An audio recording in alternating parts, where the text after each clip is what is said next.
lụt lệch lệch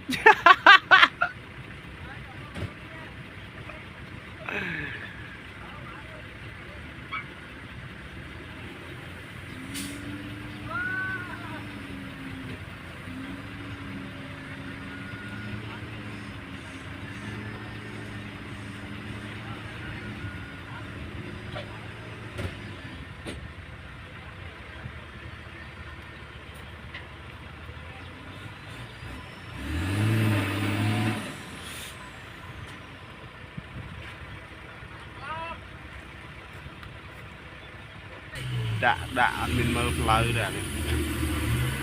anh mà đặt cho lôi đặt lại lan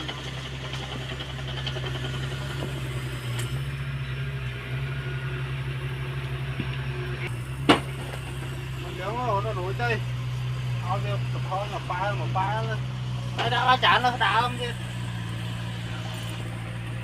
anh đứt đưa trời